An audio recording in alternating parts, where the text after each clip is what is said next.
guys, can we kind of start with a lineup update in terms of how the injured guys are, and who's playing who? Oh, okay, so How are Gordon and Hendricks? Let's start there. they're not available for tonight. They're doing a bit better, but they're not available. Neither is Fane or Ference. Do you know how serious Hendricks or Fane might be? Not quite sure in a timeline on both, but Hendricks would be a guy that would be closer to coming back than Fane. Clint hanging around the middle there? Yeah, Clint's going to play up the middle to start with. We'll see how that goes, and hopefully it works out. If things aren't going that way, we'll have to juggle things around a bit. He says he hasn't played center since a little bit in junior.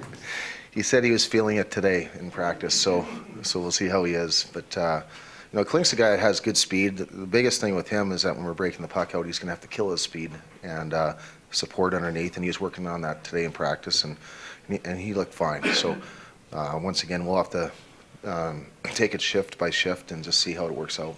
So what does that mean for Anton Sweden? They have three pretty good centers. Does that mean he's going to be playing quite a good center? Yeah, he played quite a bit last game too, and I think if things don't work out with Klink, then Derek and Nuge and Anton are going to have to shoulder some more minutes there, but I think it'll be fine. Richard tonight? Is that sorry? Bachman tonight? Yeah, Richard's getting the start tonight. Thought process there? Just he hasn't played in a while, and we discussed this before. We wanted to get him playing. He's playing against his old organization, and we have a back-to-back coming up, so we wanted to make sure that in that situation, if he does get called upon, that he has some games, and he hasn't played for quite a while, so we're looking to just have him go out there and play a solid game for us. I think he'd be fine playing behind all of the defensemen that he had in Oklahoma City pretty much. It'll be comfortable for him. It'll be normal.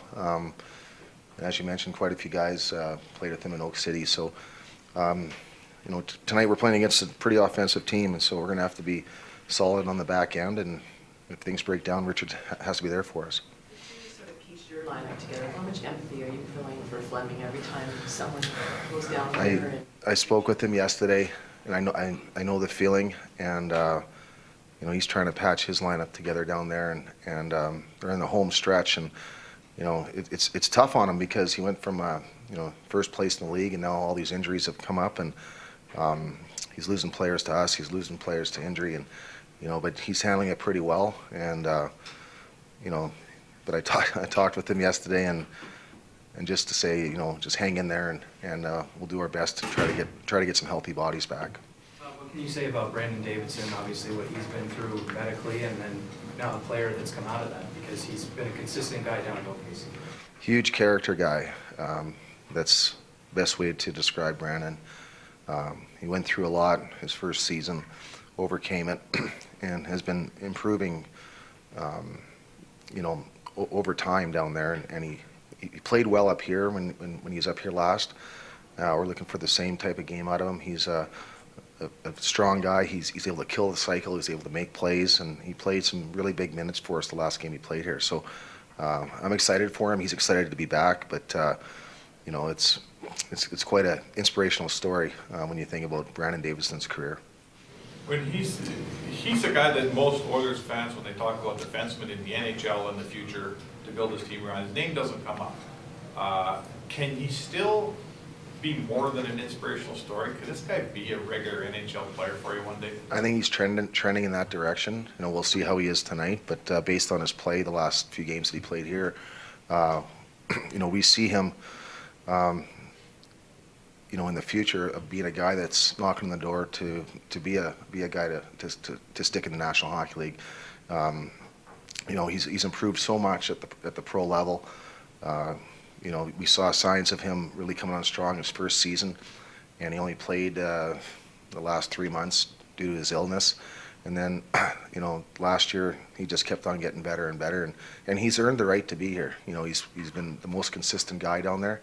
And I'm excited to watch him play. He's a shutdown NHL. That's what he'll be. That's what he would, be. In the future, if he has some offensive ability, but the things that he brings to the table, he's very reliable. He'll pay the price with blocking shots. He'll he'll battle hard in the corners, and he has that ability to do that. You got a bunch of veterans out of the lineup, kind of a patchwork thing going tonight. What do you tell your guys before the game? Well, we mentioned it this morning, play for each other, play hard, and Richard Bachman's been a good soldier for us. He's been working extremely hard in practice and make sure that we take care of him. And the only way that we can do that is do it together as a group and just bring the best effort tonight. On the flip side of that, is that maybe these guys are looking for, this is their audition time for your call-ups, just they bring some energy you might not have? I think so. I think with guys coming up like that, they're fired up to play. They're getting a great opportunity, and I think that in the locker room, the guys that have been here, they'll see these guys come up and be excited, and I think it rubs off on them. Are you seeing that Gordon and Hendricks just day to day, like they could play on a road trip? That's what we're. Other than Ferentz, for some time, those other three guys that could actually go on the road trip. I think Fain's questionable, but in the case of Gordon and Hendricks, I think it's day to day. Okay, thank you. Thank you.